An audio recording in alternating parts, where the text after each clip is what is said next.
Hello, I'm Mitra Sorrells in the PhocusWire studio, and I am joined by Wendy Ward. She is CMO at UATP. Welcome, Wendy. Thank you for having me again, Mitra. It's good to see you. Great to see you. So let's start by talking about this idea that payments have evolved from a back office function to more of a strategic growth driver. Help me understand what your thinking is there. Yeah, absolutely. UATP, we've been in payments for 90 years now. This is our 90th anniversary. And every year, payments becomes more of a topic. And it's simply because of that, because it's a strategic growth lever. So people are looking for new revenue in a low margin industry. So anything that you can do, if you're talking 1% to 2% on margins, if it's costing you over that 1% to 2%, what are you going to do? So that's why people are actually looking at payments now and offering all the forms of payment that they need to, whether it's buy now, pay later, embedded finance, you name it. People are looking at it now, and it's truly become part of the true ecosystem that people are looking for.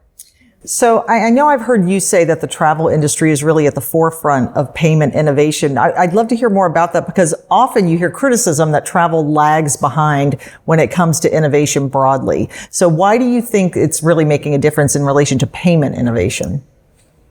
Because it's so complex. Yeah. It's not just, let me accept one credit card. You have to accept multiple forms of payment. You have to satisfy the needs in local markets. Being in a global industry, you can't have just one payment option to fit the entire world. And so what's happening now is that it's truly becoming an innovation stage.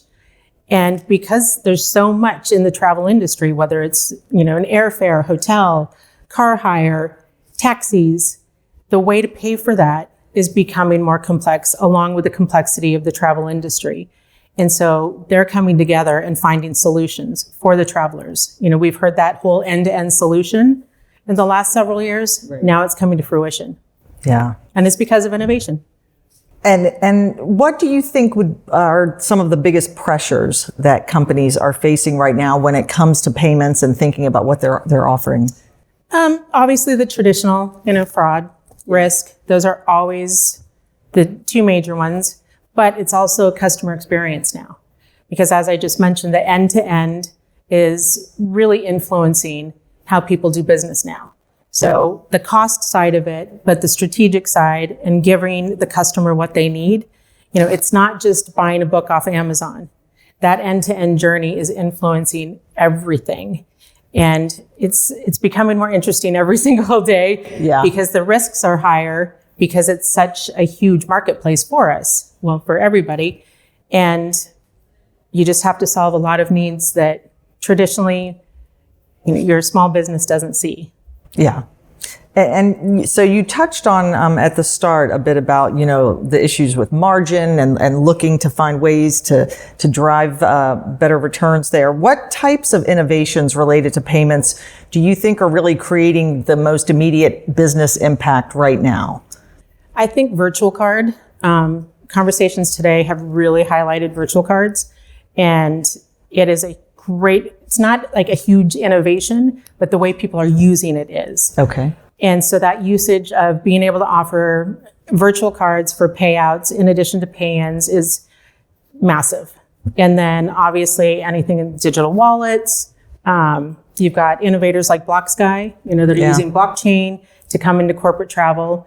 And those are things that I think are truly going to be slightly disruptive, but in a very good way, because it's going to enhance the industry for us all. Yeah, it kind of shakes things up a little bit. And absolutely. Like you said, airlines and payments aren't traditionally looked at as, wow, look at all this innovation. But yet, here we are. Yeah. And every conversation that I've heard today has been about payments and innovation and what's the next thing that we're going to do. Yeah. So it's exciting. And you just mentioned virtual cards there. Can you talk a bit more about that and how you see virtual cards really evolving to support the needs of, let's say, TMCs and the OTAs? I mean, it's very complex. It is for sure. And that whole intermediary space is showcasing virtual cards, because it's becoming a way for the OTAs to really pay out to the airlines. And you're getting the data, you're getting all the things that you need, but traditionally virtual cards come at a premium. Yeah. And so what UATP has done is we created our own virtual card, and you're coming in a very cost-effective way by giving that same premium experience, but at a lesser cost. And so it's really all about data, and it's about the payouts, and it's bridging that relationship between OTAs, TMCs, and the airlines. And I think the bridge is really the way to talk about it, because you're connecting them in a way that benefits both, and not just coming at a premium and getting out of that friction that you've seen in the past between some of those players. Yeah.